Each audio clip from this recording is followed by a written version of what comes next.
Hello guys, welcome back to comic Hind. हम आ चुके हैं थॉर के 24th पार्ट में। तो ये वाला पार्ट काफी बड़ा होने वाला है। इसमें हमें काफी कहानियां देखने को मिलेंगी। लेकिन अगर आपने इससे पहले गॉड ऑफ हैमर्स के पार्ट नहीं देखे हुए तो आप प्लेलिस्ट में जाके देख लीजिए, क्योंकि ये कहानी उसी से लिंक होने वाली है। तो जैसा कि हम पहले देख चुके हैं, जो थॉर है वो है गॉड ऑफ थंडर और ऑल फादर ऑफ एस्गार्ड। उसने कुछ टाइम पहले ही खूनी गॉड ऑफ हैमर्स को खत्म किया है। तो उसे पता चलता है कि वो और कोई नहीं, म्योल्नर का ही अवतार है जो कि करप्ट हो चुका है। बट ये जीत उसको बहुत ही भारी पड़ी। उसका हैमर ही नहीं, उसके पिता ओडिन भी खत्म हो गए। ओडिन ने खुद का बलिदान दे दिया और अपनी ओडिन फोर्स भी उसको दे दी, जो कि बाद में थॉर फोर्स बन जाती है, जिसकी वजह से वो गॉड ऑफ हैमर्स को खत्म कर पाता है। तो इसी बीच उसके हैमर के तो टुकड़े टुकड़े हो जाते हैं। बट उसकी बहन एंजला अपने भाई के लिए एक नया म्योल्नर लेके आती है, जो कि कर्टसी है एंजल्स ऑफ हेवन की। तो यहाँ थंडर गॉड भी हैरान हो जाता है कि उसका हैमर उसके पिता की आवाज में बोला। तो यहाँ हमें बताया जाता है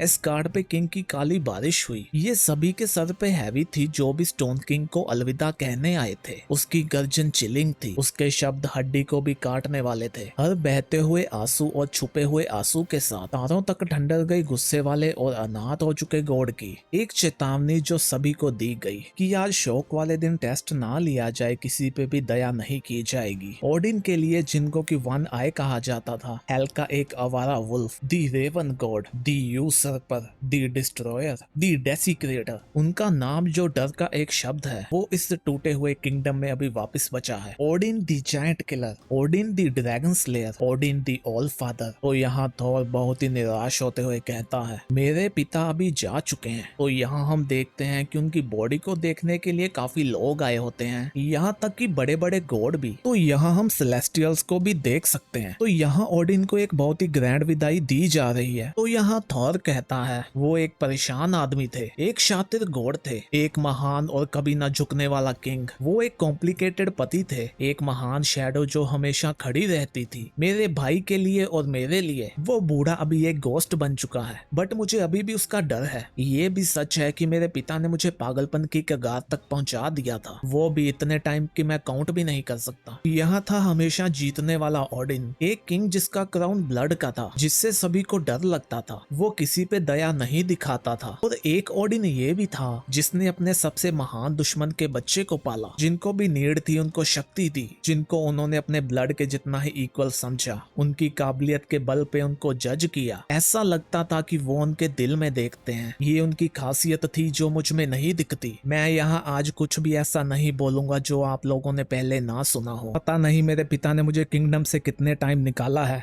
इतने ज्यादा टाइम कि मैं काउंट भी ना कर पाऊं। मैं हमेशा चिल्लाता था, गुस्सा होता था, उनको गालियां देता था, बट मैं हमेशा एक अच्छा आदमी बन के वापिस आता था, एक अच्छा गॉड बन के, ताकि आने वाले टाइम में मैं एक अच्छा किंग भी बन सकूं, और वो भी तुम सभी के लिए। जब मैं यंग था तो मुझे ये पता नहीं था, मैंने तो बस एक सख्त आदमी को देखा, the stone king, the road, the steel. But मैंने अभी ये बुक ऑफ किंग्स पकड़ी हुई है। मैं देख सकता हूँ कि व्हील कितना बड़ा था, वो कभी ना खत्म होने वाला रास्ता था, कितना हैवी था, कितने बलिदान देने पड़े। मैं देख सकता हूँ कि मेरे पिता ने कितने आंसू और खून बहाया, और वो भी बिना किसी को बताए, वो भी उनके लिए जिनसे उनको लव था, अपने लोगों के लिए, अपनी क्वीन के लिए, अपने बच्चों के लिए, एस्गार्ड के लिए, हमेशा और हमेशा एस्गार्ड के लिए। जैसा कि तुम सभी लोग देख सकते हो, इस बुक के छुपे हुए पन्नों को बस किंग ही पढ़ सकता है। ये जादुई नियम हमेशा से रहा है। ये पन्ने टाइटन के दिनों से हैं, ये बुरी के दिनों से हैं, हमारे पहले किंग के, ये हैं मेरे ग्रैंडफादर बोर के दिनों के, और मेरे पिता ओडिन के भी, सेकंड सन ऑफ एस्गार्ड, और अभी ये मेरे लिए है। बट आज इस भयानक दिन पे हमें ये कहानियां शेयर करनी चाहिए। जैसे कि मेरे पिता को भेज दिया गया है वल्हाला में उनकी सीट पे, ताकि वो अनंत काल ढूंढ पाए खाली कप में। वहाँ वो फाइनली वो बन पाएंगे जो वो हमेशा से थे। वो हम सभी के लिए वहाँ एक मिथ बन जाएंगे, वो एक लेजेंड बन जाएंगे। तो यहाँ से एक कहानी स्टार्ट होती है, एक बहुत ही दूर फील्ड जिसके बारे में हमें पता है, कार्बोनाइट की जलती हुई गैलेक्सी में। तो यहाँ वहाँ के कुछ सैनिक होते हैं, वो कहते हैं ये ट्यूब यहाँ क्यों है, ये तो इनके रहने की जगह नहीं है, और ये टैला के जंगलों में जो रेडिएशन है ये हमारे ट्रैकिंग सिग्नल में दिक्कत कर रही है। क्या ये जानबूझकर हो रहा है? नेगेटिव ये इतना स्मार्ट नहीं है, अभी उन लोगों पे हमला हो जाता है। वो लोग कहते हैं शूट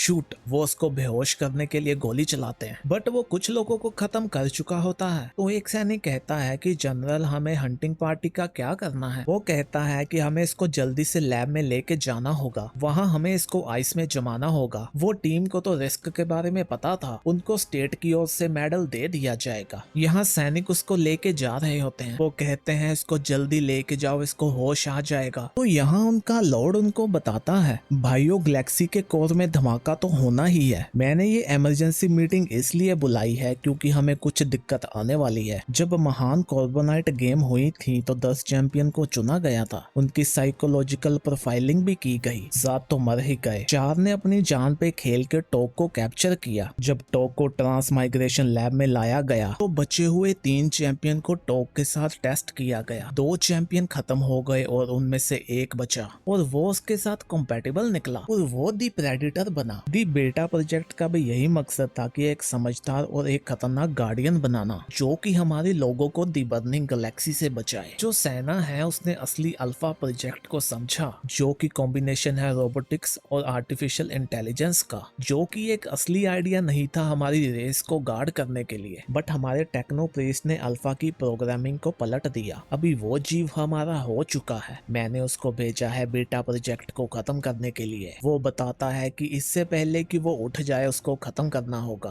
दी ग्रेट अर्माडा 6 घंटे में लॉन्च होगा, जिसमें हमारे गुलाम उसके गार्डियन होंगे। बट जब अल्फा ने बीटा प्रोजेक्ट को डिस्पैच कर दिया अचानक से, तो सेना के पास कोई भी चॉइस नहीं बचने वाली। उन्हें अल्फा एंटिटी को एक्टिवेट करना ही होगा, लेकिन उन्हें ये नहीं पता होगा कि वो अभी हमारे काबू में है। एक बार हमारे वर्ल्ड में पहुंचने के बाद हम उसे खत्म कर देंगे। लेकिन तभी उसे बताया जाता है अल्फा की जो टेलीमेट्री फीड है वो बंद हो गई है। तो वो कहता है कि तुमने उन बैकअप्स को चेक किया। तो वो कहते हैं हाँ लॉर्ड, हमने किया। ऐसा लगता है कि अल्फा की रिकॉर्डिंग अभी भी चल रही है, बट उसमें बहुत बड़ी इंटरफेस आ गई है, हम इसको उल्टा नहीं सकते। तो यहाँ हम देखते हैं कि अल्फा और बीटा के बीच में फाइट हो रही होती है। तो उनका लॉर्ड कहता है कि क्या तुम्हें ये सेना का काम लगता है, वाटक जाओ और अल्फा ने जो किल किया है उसको कंफर्म करो। आई होप कि हमारा सीक्रेट खुल ना गया हो। बट यहाँ तो बीटा ने अल्फा को पटक दिया है। वो उससे कुछ जानकारी निकालता है। आवाज आती है कि फायरवॉल ब्रीच हुई है, कनेक्शन बना लिया गया है, डेटा भी डाउनलोड हो गया है। यहाँ वो सभी सभा में बैठे होते हैं। तभी उन्हें टैप टैप की आवाज आती है। वो कहते हैं लॉर्ड, जो वाटक का सिग्नल था वो भी चला गया है। तो वो कहता है क्या, दी ब्लैक रॉब को बुलाओ, उन्हें कंफर्म करना ही होगा कि अभी बीटा प्रोजेक्ट नहीं रहा। उसकी लाश को भी ले आना, हम उसकी बलि देंगे। एक मरे हुए हीरो के लिए हम एक बड़ी सी सेरेमनी रखेंगे, लोगों को वो काफी पसंद आती है। बट यहाँ तो बेटा उनके पास पहुंच चुका है। वो लोग कहते हैं आपने बिल्कुल सही कहा लॉर्ड। बट तभी वो बेटा को देख के चौंक जाता है। बेटा उसके सर को पटक देता है और उसको खत्म कर देता है। वो बाकी के बचे हुए को कहता है मैंने अल्फा से जो डेटा डाउनलोड किया है उससे मुझे काफी जानकारी मिली है। जो गॉड्स को बलि देनी थी सेफ पैसेज के लिए वो हो गई है। मैं श्योर हूँ कि तुम्हारे लॉर्ड को ये बहुत अच्छा लगा होगा।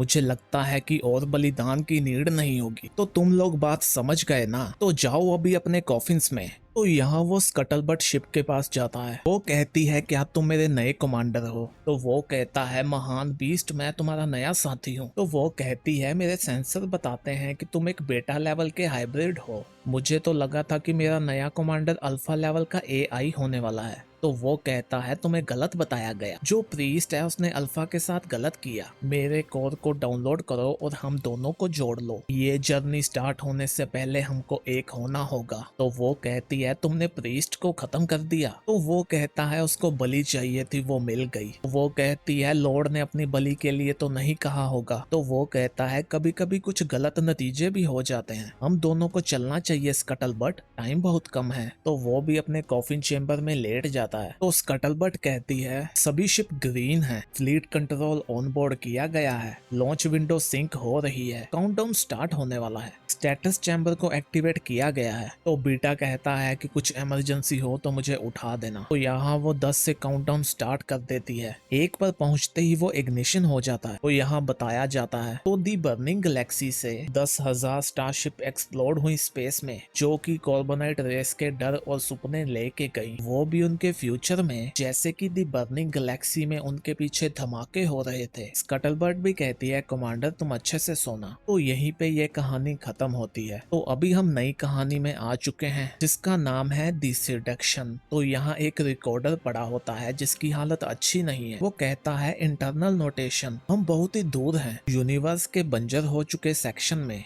बैटल ऑफ गॉड्स ने मुझे बोलने के लायक नहीं छोड़ा। मेरी पावर सप्लाई भी खत्म होने वाली है, मेरी ध्यान देने की काबिलियत भी। तो यहाँ रिकॉर्डर को थॉर कहता है जो थैनोस और मैनगोग हैं उनको हरा दिया गया है, जो फायर लॉर्ड और ट्रेना हैं वो भी खत्म हो चुके हैं, बस अभी तुमको ठीक करना बचा है, तुम्हें दोबारा लाइफ देनी है। पहले तो मेरे पास ऐसी पावर नहीं थी, बट धन्यवाद हो ऑल नोइंग ओडिन का, उनकी वजह से अभी ये हो सकता है। उन्होंने ही जैगर फैलम के ब्लैकस्मिथ को कहा था ऐसे वेपन ऑफ वॉर बनाने के लिए जिनकी वजह से हम थैनोस को हरा पाए हैं। बट अभी भी ये वेपन उनके लिए ज्यादा किसी काम के नहीं है, क्योंकि जीत के लिए तो महान ओडिन फोर्स की नीड तो पड़ी ना। ये गनलेट ऑफ टुमारो के टच से तुम ठीक हो जाओगे। तभी वहाँ ओडिन आ जाते हैं। वो कहते हैं मैंने तुम्हें कहा ना नहीं। तो वो कहता है क्या हुआ पिताजी। वो ओडिन कहते हैं कि हमें ये चीजों का इस्तेमाल नहीं करना चाहिए, हमें इन्हें खत्म कर देना चाहिए और दोबारा नहीं पहनना चाहिए। तो थॉर उनको कहता है मैं चाहूंगा कि आप इसके बारे में सोचें, हमें तो इसका बहुत फायदा होने वाला है। मैं इनको पहनूंगा तो ये एस्गार्ड की सेवा में काम आएंगे, तो हमें इन्हें खत्म क्यों कर देना चाहिए। तो यहाँ जो थॉर ने वेपन पहने हुए हैं उनके बारे में बात हो रही है। तो ओडिन कहते हैं तुमने कहा तो सही है, the belt of power, shield of life और गॉनलेट ऑफ टुमारो, ये तीनों मिल जाएं तो कोई भी तुम्हें हरा नहीं पाएगा। बट इनकी नेचर बहुत ही ललचाने वाली है,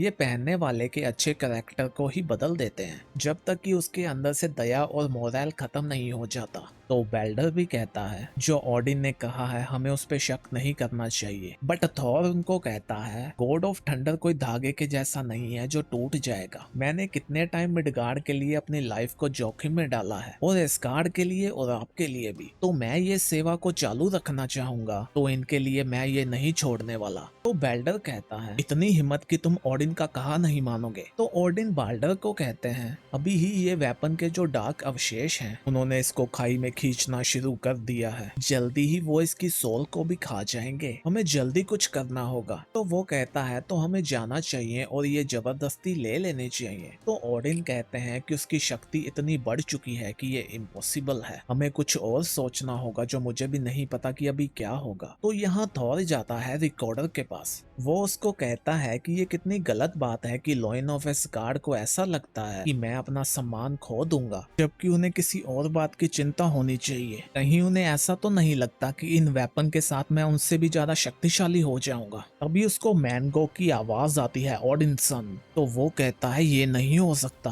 तो मैनगोग उसको कहता है तुम्हें क्या लगा था तुमने मुझे खत्म कर दिया, वो तुम्हारी गलती थी जिसका नतीजा तुम्हें भुगतना पड़ेगा। तुम मैनगोग के गुस्से को देखने वाले हो, वो जो एक सिंगल जीव से भी ज्यादा है, उसके पास पावर और डिटर्मिनेशन है पूरी रेस की। तो थॉर उसको कहता है ये कैसे हो सकता है, मैंने तुम्हें अभी खत्म किया था। तो मैनगोग उसको कहता है जब तक मेरे अंदर बिलियन जीवों का हेट और गुस्सा है तुम मुझे खत्म नहीं कर पाओगे। तो थॉर उसको कहता है कि तुम पागल हो, मेरा हैमर म्योलनिर तुम्हें पहले की तरह खत्म कर देगा, जैसे कि पहले भी उसने तुम्हें काटा था। तो मैनगोग कहता है कि चलो देखते हैं, तुम्हें जितनी शक्ति है लगा दो, बट मुझे कुछ नहीं होने वाला। तो वो मैनगोग को कहता है तुम्हारे ये खाली शब्द गॉड ऑफ थंडर को नहीं रोक पाएंगे। तो मैनगोग उसको कहता है तुमसे जो बन पाता है कर लो, मैनगोग नहीं खत्म होने वाला। तो थॉर उसको कहता है एक पागल की ये विश है तो इसका मतलब है कि उसे मौत चाहिए, तुम्हें जो चाहिए तुम्हें वही मिलने वाला है। हमें 2 घंटे हो गए हैं लड़ते हुए, तुम्हारी बाजू भी टूट चुकी है, तुम्हारा खून भी निकल गया है, और मान लो मैं तुम्हें पेनलेस मौत दूंगा। तो मैनगोग उसको कहता है तुम तो खुद को चैंपियन कहते हो ना, तो मुझे खत्म नहीं करने वाले। तो हम देखते हैं कि थॉर को गुस्सा आ जाता है और उसकी आंखें भी बदल जाती हैं। वो उस पे हमला करते हुए कहता है ये उनके लिए जिनको तुमने खत्म किया है और उनके लिए भी जिनको तुम खत्म करने वाले थे। तो ओडिन कहते हैं जिसका मुझे डर था वही हुआ,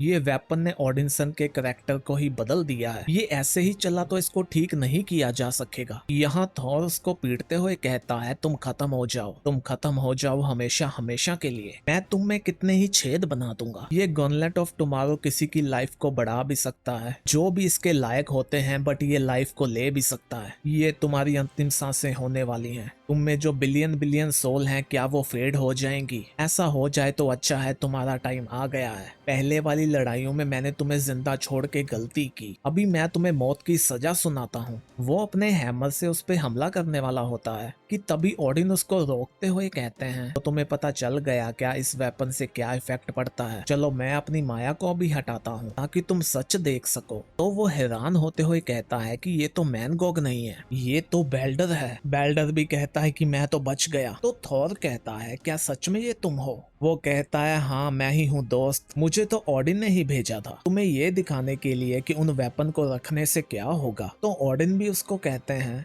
मैंने इसको मैनगॉग बना दिया ताकि वो तुम्हारे अंदर की बुराई बाहर आ सके। तो बेल्डर भी कहता है ताकि तुम्हें उन वेपन का एहसास हो सके कि कैसे वो किसी के कैरेक्टर को निकाल फेंकते हैं। तो थॉर कहता है कि अगर मैं इसको पहने रहता तो क्या होता ना। तो बेल्डर कहता है कि शायद तुम अपना हैमर उठाने के काबिल भी ना रहते, ओडिन ना होते तो शायद मैं भी बच ना पाता। तो तभी थॉर उन वेपन्स को निकाल फेंकता है। वो कहता है पिताजी इनको तबाह कर दीजिए, मैं इनको दोबारा देखना नहीं चाहता हूँ। वो रिकॉर्डर को भी कहता है कि मुझे माफ करना, अभी मैं तुम्हें ठीक नहीं कर पाऊंगा, उसके लिए वो गमलेट ऑफ टुमारो चाहिए था, मुझे लगता है कि तुम्हें टूटा ही रहना पड़ेगा। तो ओडिन उसको कहते हैं मैंने तो तुम्हें कहा था बेटे, इसमें अभी भी एक लाइफ की चिंगारी बची है जिसको मैं जला सकता हूँ। और तभी ओडिन उसको ठीक कर देते हैं। तो रिकॉर्डर भी कहता है कि ओडिन की दया से मैं ठीक हो गया हूँ। तो ओडिन कहते हैं कि ये वैसा ही है जैसा होना चाहिए। बेल्डर और वेपन ऑफ वॉर को वापस भेज दिया जाएगा इस कार्ड में। तो थॉर कहता है कि मुझे लगा था कि आप मेरे लिए भी ऐसा करने वाले हैं, बट अच्छा हुआ कि आपने ऐसा नहीं किया। मैं खुद की पावर को यूज करके आऊंगा, क्योंकि आज के इवेंट के बाद मुझे ऐसा लगता है अगर ओडिन ने कुछ कहा है तो हमें सुनना चाहिए। तो यहाँ रिकॉर्डर भी कहता है कि आपने बिल्कुल सही बात बोली है। तो इसी के साथ इस कहानी का भी एंड होता है। तो अभी हम आ चुके हैं अगली कहानी में, जिसको बेनेडिक्शंस का नाम दिया गया है। यहाँ वोल्स्टैग किसी वकील को लेके आता है इस गार्ड में। वो वकील कहता है कि देखो ये नियमों के हिसाब से बिल्कुल भी सही नहीं है। तो वोल्स्टैग उसको कहता है देखो मुझे तुम्हारे नियमों के बारे में नहीं पता, मुझे लगता है उनमें मोर्टल तो नहीं आते होंगे। वो उसकी आंखों की पट्टी को निकालते हुए कहता है कि ये देखो। वो वकील कहता है ओ माय।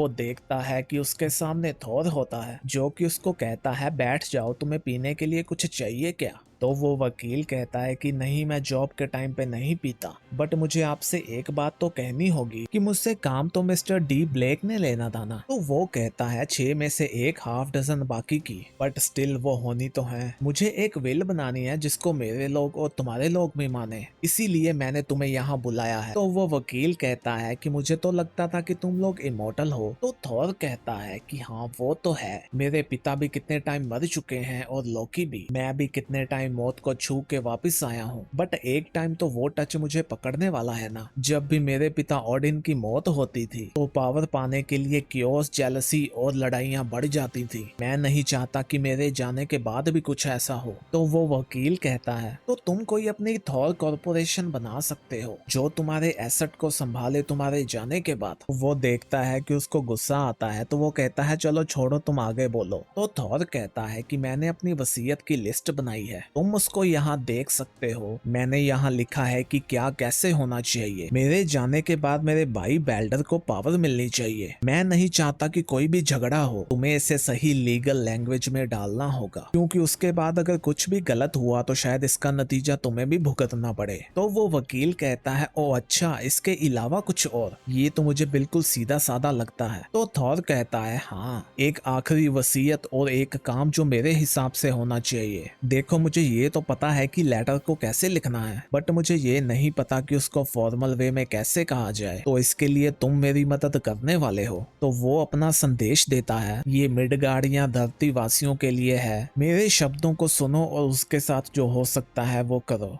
मैं कितनी सदियों से तुम लोगों के बीच में चला हूँ, इतना कि मुझे अभी याद भी नहीं होगा। मैंने तुम लोगों की वो ब्यूटी देखी है जो तुम खुद नहीं देख पाते। तुम लोगों में बहुत काबिलियत है खुशी की भी और डर की भी। तुमने सैंड के राज्य बनाने के लिए कितना ही कत्लेआम मचाया है, वो भी उनको टूटते हुए देखने के लिए। कितना खून और आंसू बहाए गए हैं, इसके बाद भी तुमने कितनी महान चीजों को पाया है। तुमने कदम लिए और आगे बढ़े और ग्रो किया, बट अभी भी तुम लोगों को अपनी पावर का नहीं पता। तुम गॉड को सम्मान देते हो क्योंकि वो इमोर्टल है, बट तुम लोगों को ये समझ नहीं आता कि इमोर्टल होना भी चेंज में मुश्किल डालता है। हम लोगों के पास कितनी सदियां होती हैं ये सोचने के लिए कि क्या चेंज किया जाए, बट हम लोग कभी भी वो चेंज नहीं ला पाते। हम वो लोग हैं जो हमेशा जिंदा रहने वाले हैं, एक जमी हुई नदी की तरह जिसको कोल्ड स्टोन्स ने घेरा हो। हम एक फिक्स पॉइंट के जैसे हैं जो कभी चेंज नहीं होते। मैं जैसा हूँ हमेशा वैसा ही रहूंगा। लॉकी और ऑडिन भी वैसा ही रहने वाले हैं, लेकिन मनुष्यों की लाइफ कुछ समय के लिए होती है। तुम लोगों को और भी बढ़ना चाहिए, तुम्हें अभी सीखना चाहिए, चेंज होना चाहिए, तुम्हें अभी वो सोचना चाहिए और बनना चाहिए। जब एक पेड़ दूसरे पेड़ को देखता है, वो देखता है कि उसमें भी खुद के जैसा कोई चेंज नहीं हो रहा, बट एक पेड़ के नजरिए से देखा जाए तो मनुष्यता एक ब्लर है, एक ऐसा ब्लर जो कि ब्यूटीफुल है, शानदार है और इम्पॉसिबल है। तुम लोगों को तो हमारी पूजा नहीं करनी चाहिए, बल्कि हमें तो तुम्हें पूजना चाहिए। मैं चाहता हूँ कि मेरे एंड से तुम्हें ये बातों का पता चले। तो वकील कहता है अच्छा मैं समझ गया। इसके बाद जो फाइनल आप चाहते हो, मुझे लगता है इसका लेना देना कुछ बॉडी के साथ है। तो थॉर कहता है बिल्कुल सही कहा, मेरी बॉडी या उसका उस टाइम जो भी बचा होगा। मैं चाहता हूँ मेरा अंतिम संस्कार एक योद्धा की तरह हो। तो वकील कहता है एक बोट में आग लगा के। तो वो कहता है नहीं वैसे नहीं, मैं चाहता हूँ कि मुझे शनि ग्रह के तूफानों में छोड़ा जाए जो कितनी सदियों से उसके आसपास घूम रहे हैं। तो वकील कहता है कि वहीं क्यों? तो वो कहता है कि उसके तूफान में जो लाइटनिंग है वो 10 गुना ज्यादा ताकतवर है। जो हमें धरती पे देखने को मिलती है उसके मुकाबले में वो इतनी ज्यादा लाउड होती हैं कि वो एक वर्ल्ड को ही तोड़ दें। तो वकील कहता है तुम वहां इसलिए जाना चाहते हो कि तुम्हें वहां शायद अगेन लाइफ मिल जाए। तो वो कहता है कि ये देखने में तो ऐसा ही लगता है, बट ये ऐसा नहीं है। मुझे थंडर की आवाज अच्छी लगती है क्योंकि यही वो गीत है जो मैं जानता हूँ। यही गीत मैं उन तूफानों में गाने वाला हूँ। हम एक दूसरे को असंभव कहानियां सुनाएंगे, तब तक एक साथ रहेंगे जब तक सब कुछ खत्म नहीं हो जाता। तुम अभी जा सकते हो। जो वोल्स्टैग है वो तुम्हें पेमेंट दे देगा। तो वकील कहता है हाँ ये काम हो जाएगा, मैं वो सब लिख सकता हूँ जो भी आपने कहा है, जिससे कि हम बेस्ट भी बन सकते हैं। बट शायद मैं दुनिया को ये ना समझा पाऊँ कि तुमने ये कैसे कहा है। क्या होगा अगर उनको विश्वास नहीं हुआ या फिर भी वो समझे नहीं? तो थॉर कहता है कि वो समझ जाएंगे, अंत में जो भी आने वाला है। वकील कहता है बट क्या होगा? बट वो उसको वहां से ले जाते हैं। तो वो जाम को उठाते हुए कहता है तुम देख लोगे। तो इसी के साथ ये कहानी का भी अंत होता है। तो हम नेक्स्ट वाली कहानी में आ चुके हैं जिसको कहा गया है व्हाट कम्स नेक्स्ट। तो ये सीन है 14 बिलियन साल पहले का और ये 6th इन्फिनिटी है। यहाँ टाया जो कि साइंसर सुप्रीम है उसको वो लोग बुलाते हैं। वो कहते हैं हमें स्क्रीन पे हमले के सिग्नल मिले हैं, कोई हमारे टेली रिसेप्टर में लॉक हुआ है, वहाँ कोड आया है TX3N। तो टाया कहती है कि ये तो हमारे वाले एंट्री कोड में से तो नहीं है। तो वो कहते हैं फिर भी देखो। तो वो कहती है कि एक मैक्रो गेट जो न्यूट्रा स्पेस की कनेक्टिंग में है, ये जो भी है वो एक बाहरी होने वाला है। दी स्पेस एंड टाइम जो हमें पता है। वो कहती है ये कोड का मतलब तो नेक्स्ट है, व्हाट कम नेक्स्ट। तो हम देखते हैं कि वहाँ से लॉकी निकलता है। वो कहता है हे मेरा नाम लॉकी है, मैं गॉड हूँ स्टोरीज का। तुम्हारा ये मल्टीवर्स काफी अच्छा है, तुम्हें माइंड तो नहीं मैं यहाँ आ जाऊँ? तो टाया सभी को कहती है कि वेपन डाउन, ये जो भी टाइम स्पेस का होबो है ये ब्लैक विंटर का सेवक नहीं है। तो लॉकी कहता है क्या ब्लैक विंटर? हम सभी लोग लकी हैं। जब मैं निकल रहा था थ्रेशोल्ड से तो मैंने वहाँ किसी की झलक देखी। वो देखने में एक गुस्से वाला जेली बेबी था। वेट वेट वेट, हमने किसी को मिस कर दिया। मुझे ये बताओ कि वेरिटी कहाँ है? तो वो लोग कहते हैं कि वो कौन है? तो लॉकी बताता है कि उसके डाइड हेयर हैं, टैटू भी है और बॉडी देखने में अच्छी है, वो तो यहीं पे थी। तो टाया उसको कहती है उस डायमेंशन दरवाजे में से तुम ही निकले हो। तो लॉकी अपने मैजिकल स्टाफ को कहता है तुम मुझे जल्दी से ये बताओ कि वो कहाँ है और बिलियन साल पहले नहीं अभी के अभी मुझे वहाँ लेके जाओ। तो वो अभी के टाइम में न्यूयॉर्क सिटी में पहुंच जाता है। वो उसके पास जाता है और कहता है हे देखो कौन वापिस आ गया, मुझे काफी टाइम लग गया लेकिन देखो, हेलो तुम यहाँ हो भी? ओहो ये शैतानी नियम, मैं तो पास्ट के भूत के जैसा हूँ। तो ये वाला लॉकी अभी वाले टाइम वाला नहीं है। वो कहता है चलो तुम ठीक तो हो ना, मुझे यही सही है। चलो वैसे इसकी सेंस भी बनती है, अगर धरती जहाँ चलती है उसे वहीं छोड़ा था तो तुम भी वहीं होगी ना। मैंने तुम्हें बचा के ये सब इजी किया, मुझे अच्छा लगा कि तुम घर पहुंच गई, बट तुम ही एक गोस्ट नहीं हो जिसके पास मुझे आना था। मेरी पॉकेट प्लेनेट में एस्गार्ड भी है, वो कहाँ चला गया। तो ये सीन है एस्गार्ड का अभी के टाइम का। यहाँ सभी लोग खड़े होते हैं और वो लोकी का गोस्ट भी वहाँ पहुंच जाता है। उससे ओडिन की आवाज आती है, मेरे बच्चे जो कि सन भी है और डॉटर भी, मैं तुम्हें जानता हूँ, मैं वो सब कुछ जानता हूँ जो भी तुम हो, बट फिर भी मुझे तुमसे लव है। तो वो लोकी निराश होते हुए कहता है ओडिन, वो कहता है पिताजी मुझे माफ करना, मैं यहाँ नहीं था जब आपको मेरी नीड थी। ओ अच्छा, मैं तो यही हूँ। वो अभी वाले लोकी पे चिल्लाते हुए कहता है, हे तुम मुझसे भागो मत,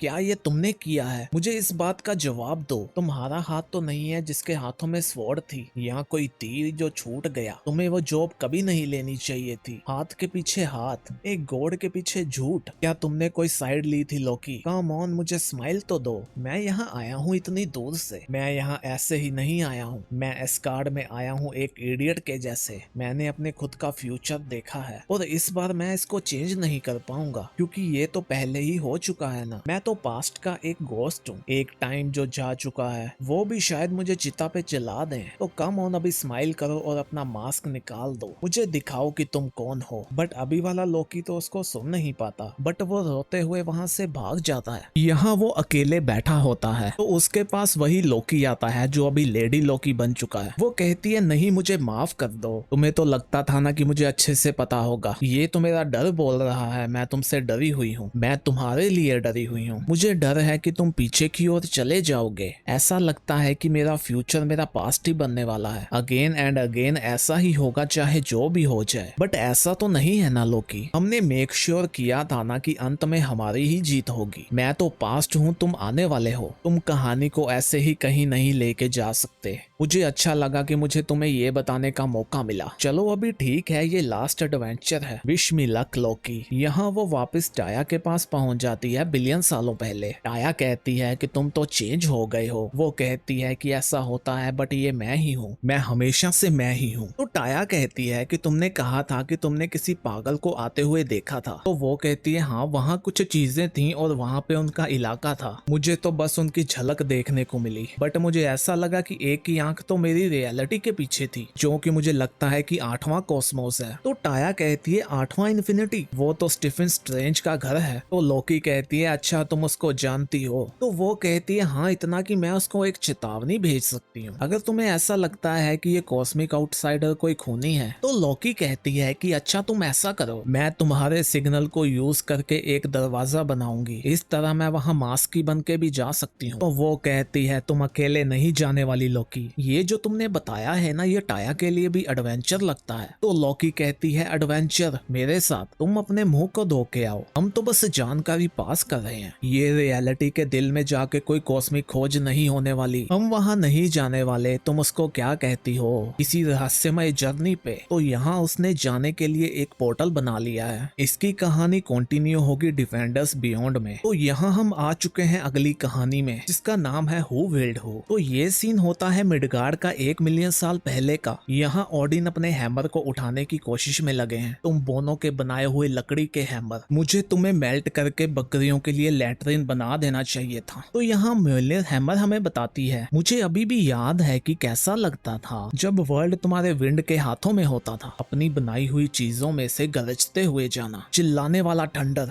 और बड़े बड़े तूफान, एक ऐसा तूफान जो गैलेक्सी के साइज का हो। मुझे याद है कि आजाद होना कैसा होता था। मुझे तूफानों का गॉड कहा जाता था, दी मदर ऑफ स्टॉर्म्स, वो विंड जिसने पहली बनी हुई चीज को हिलाया था। बट ये तो तब तक था जब तक मैं ओडिन से नहीं मिली। वो गॉड का योद्धा जिसने मुझे उरु में कैद किया, जिसने मुझे एक हैमर में बना दिया। एक ऐसा गॉड जिसने वाइल्ड तूफान को अपना पालतू बना लिया, या ऐसा कहूँ कि उसे ऐसा लगता है। तो यहाँ ओडिन कहते हैं, तो अच्छा अभी तुमने मेरी बात नहीं माननी है, और वो भी इन पागलों के बीच में। बट ओडिन अपने बनाए हुए हैमर से पागल नहीं बनने वाला। तुम जाओ भाड़ में, ऑल फादर को किसी वेपन की नीड नहीं है। इन माउंटेन जायंट्स को मैं ऐसे ही खत्म कर दूंगा। और ओडिन उनसे ऐसे ही भिड़ जाते हैं। ओडिन ने अपने जादू के साथ मुझे काठी की तरह बांध दिया। हमने फाइट की मिडगार्ड के लोगों को बचाने के लिए। कुछ ऐसे पल भी थे जब हम अपनी विंड की शक्ति से सभी रियासतों में से उड़ते हुए जाते थे। तो ऐसा लगता था कि जैसे टाइम की वॉल बहुत ही थिन हो और आने वाले दिनों तक भी थंडर की इको सुनाई देती थी। इसको संभालने वाले जो अभी राइज होने वाले वाले हैं या वो लेजेंड जिनका जन्म होने वाला है, वो गॉड से लेके जो अपने भयंकर कॉस्मिक दुश्मनों से लड़ने वाले हैं और जो बाकियों से ज्यादा कोशिश करेगा इसके काबिल बनने के लिए। तो यहाँ हमें थॉर और गॉड की फाइट को दिखाया जाता है। यहाँ बेटा रेबिल भी है और जेन फोस्टर भी। तो यहाँ ओडिन सभी को खत्म कर चुके होते हैं और उनके सामने बस उनका किंग बचता है। वो उसको कहते हैं कि जैसे कि तुमने देख ही लिया कि तुम्हारे हमला कैसे फेल हुआ है, यहाँ खून की नदियां बही हैं, क्या अभी तुम हार मानते हो? तो वो किंग कहता है कि जोटुन किसी के सामने नहीं झुकता। तो ओडिन कहते हैं कि मुझे लगा ही था कि तुम ऐसा ही कहने वाले हो। बट तभी हैमर आता है और उसकी छाती को फाड़ते हुए निकल जाता है। तो ओडिन हैमर को कहते हैं, अच्छा तो तुम्हें अभी आना था मेरे लास्ट वाले किल को क्लेम करने के लिए। तो यहाँ हैमर हमें बताती है, मैं एक तूफान थी तो मैंने गॉड्स को उनके बचपन से देखा है। मैं जजमेंट के लिए हवाओं के साथ गरजते हुए गई हूँ। मैंने हेवन के लॉर्ड्स को अकाउंटेबल बनाया, जितना भी हो सकता था उतना। अभी उनको ऐसा लगता है कि मैं एक सिंपल वेपन हूँ जिसको वो उठा सकते हैं। बट कोई भी तूफान मेरे जादू को अपना पालतू नहीं बना पाया। आने वाले किसी दिन में गॉड मेरे सामने घुटने टेकने वाले हैं, इसके लिए कि मैं उनका वेपन नहीं हूँ। मैं हैमर ऑफ गॉड नहीं हूँ। मैं तो वो वेपन हूँ जो उनको हम्बल बनाती हूँ। मैं तो वो वेपन हूँ जो उनको चलाती हूँ। तो यहाँ ओडिन उनकी लाशों के बीच में बैठे होते हैं। वो कहते हैं, तुम निकम्मे हैमर, तुम बस अभी हमें घर ले जाओ। और वो वहां से निकल जाते हैं। तो इसी के साथ इस कहानी का भी एंड होता है। तो यहाँ हम आ चुके हैं अभी वाले टाइम में। तो यहाँ थॉर भी उस किताब को बंद करते हुए कहता है, वो तूफान ही है जो हमें चलाता है। तो यहाँ लोकी उसके कंधे पे हाथ रख के उसको बुलाता है। तो वो कहता है, हाँ हाँ वेपन और एरो ले आओ। तो लोकी कहता है, हाँ क्यों नहीं। वो इशारा करता है और बुलाता है। तो यहाँ वोल्स्टैग उसको लेके आता है। तो यहाँ हमें बताया जाता है, जो एरो वोल्स्टैग लेके आया है वो उसको बहुत ही ज्यादा हैवी लग रहा है, जबकि वो बिल्कुल भी हैवी नहीं है। उसकी शाफ्ट को गुनिंगर से बनाया गया है, दी ओडिन स्पीयर,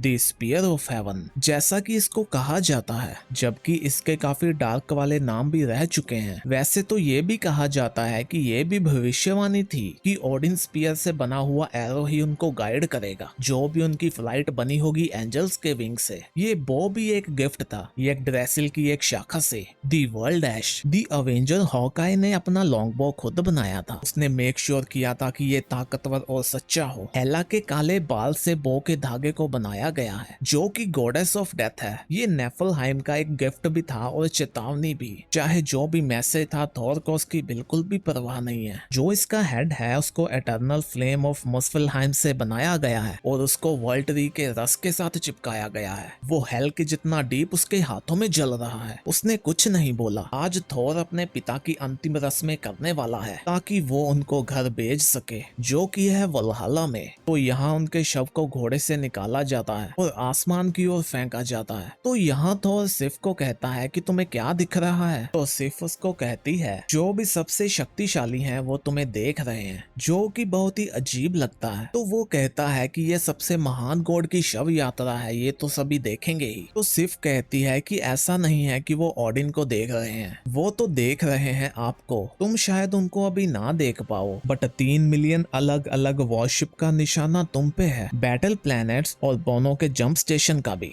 तो वो कहता है, अच्छा तो क्या उनको मुझसे डर लगता है? वो बहुत ही स्लो सीखने वाले हैं। तो यहाँ हमें बताया जाता है, जो भी उस दिन थॉर के आसपास थे वो उसको अच्छे से जानते हैं। उन्होंने अपने किंग को नहीं देखा, अपने गोल्डन अवेंजर को भी नहीं। उन्होंने देखा कि उसके कंधे झुके हुए हैं, उसके नकल भी व्हाइट हैं। नहीं, ये एक रोता हुआ बच्चा नहीं है, ये तो गुस्सा है गॉड का, क्योंकि वो जानता है जो किसी को नहीं पता। उसे पता है कि ओडिन अभी जिंदा है, उनकी सोल उनके हैमर म्योल्निर में है, लेकिन उसे ये नहीं पता कि क्यों और कैसे। जैसे कि ये कोई एक भयानक जोक हो, जैसे कि ये भी उसके पिता का एक टेस्ट हो, कोई गेम, कोई पहेली या कोई अकल देने वाला चैलेंज। तो यहाँ वो एरो को छोड़ने वाला होता है। तभी वो कहता है, नहीं ये मुझसे नहीं हो पाएगा। वो कहता है, प्लीज लोकी ये मुझसे नहीं होने वाला। तो लोकी कहता है कि ये नहीं हो सकता, तुम उनके पहले जन्मे हुए वारिस हो, ऐसा तो उन्होंने कभी भी नहीं चाहा होगा। तो वो कहता है, भाई तुम्हें इतनी परवाह कब से होने लगी कि कोई क्या चाहता है। तो लोकी कहता है कि ये एक किंग का हुक्मनामा होता है कि उसको आग उसका वारिस ही लगाए। तो थॉर कहता है, हाँ मैं किंग हूँ, प्लीज लोकी ये मेरे लिए करो। तो लोकी मान जाता है। वो एरो को छोड़ते हुए कहता है, अच्छा तो मुझे अभी पता चला कि तुमने ऐसा क्यों नहीं किया। वो तो फायर करने की रेंज से काफी बाहर जा चुके हैं ना। ये तो एक अच्छे अच्छे निशानेबाज से भी ना हो पाए। तो यहाँ हम देखते हैं कि वो एरो ओडिन को जाके लगता है और वहाँ पे धमाका होता है। सभी लोगों को इसका सेक महसूस होता है। तो यहाँ लॉकी कहता है एस्गार्ड का सेकंड बेटा, वेल डन भाई। तो थॉर भी कहता है हाँ। तो यहाँ सभी लोग जाम उठाते हुए कहते हैं ये ओडिन के लिए, ये एस्गार्ड के लिए। तो यहाँ थॉर उदास होते हुए कहता है हमेशा के लिए। तो यहाँ नाइट हो चुकी है और वो अपने कमरे में आ चुका है। वो अपने कपड़े निकालता है कि तभी उसको ओडिन की आवाज आती है। वो कहते हैं मुझे लगा था कि मैंने तुम्हें शूट करना सिखाया था, लेकिन तुमने वो काम भी अपने छोटे भाई को दे दिया। तो बॉय तुम एस्गार्ड को कैसे चला पाओगे? बट वो चिल्लाता है नहीं। ओडिन कहते हैं मुझे माफ करना, मैं अटेंड नहीं कर पाया, मैं तुम्हारी माँ को ऐसे नहीं देख सकता था। लेकिन वो चिल्लाता है नहीं। तो ओडिन कहते हैं कि तुमने एक और बार चिल्लाया ना तो अच्छा नहीं होगा। तो वो हैमर उठा के शीशा तोड़ते हुए चिल्लाता है नहीं, आप अभी यहाँ पे क्यों हो? तो ओडिन कहते हैं कि तुम शांत हो जाओ। लेकिन थॉर कहता है कि क्यों, मुझे जवाब दो, आपने मुझे अपना भार क्यों उठाने को दिया? आपके सीक्रेट, आपके बदले, आपकी लड़ाइयाँ, और वो भी जिंदगी भर की, अभी वो सब मुझे उठाना पड़ेगा। आप मुझे हॉन्ट करने में क्यों लगे हो? तो ओडिन कहते हैं क्योंकि तुम किंग हो, तुम्हें नीड है।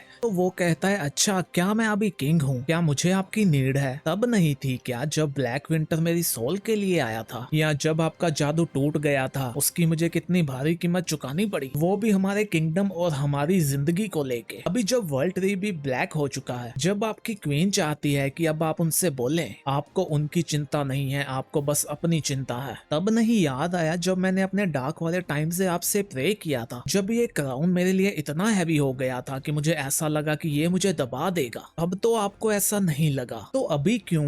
मैं ही क्यों सुन सकता हूँ आपको? आपकी वाइफ क्यों नहीं, जो अभी भी रो रही होंगी? इतने महीनों से वो ऐसे हैं, आप भी मूव ऑन क्यों नहीं हो जाते? आप क्यों नहीं चाहते कि मैं आपको खो दूं? तो ओडिन कहते हैं कि बेटे मैं घर नहीं जा सकता, मैं वल्हाला में नहीं जा सकता। मैंने जाने का ट्राई किया था, जब मेरी आत्मा निकल गई तो मैं वल्हाला के गेट पे गया अपने भाइयों और अपने पिता को ढूंढने के लिए। वो गेट तो पहले से ही खुले थे, वो टूटे हुए थे, दी ग्रेट हॉल भी खाली था, वहाँ कोई भी सोल नहीं बची थी। बेटे मैं यहाँ हूँ क्योंकि मुझे तुम्हारी नीड है, क्योंकि मेरे पास कोई जगह नहीं है जाने को, वल्हाला भी खत्म हो चुका है। तो गाइस इसी के साथ ये पार्ट भी खत्म होता है। इसकी आगे की कहानी कंटिन्यू होगी बैनर ऑफ वॉर में, तो उसको देखने के लिए चैनल को सब्सक्राइब कर लीजिए। वीडियो अच्छी लगी तो लाइक भी कर दीजिए। हम भी मिलते हैं नेक्स्ट वीडियो में, तब तक के लिए बाय बाय।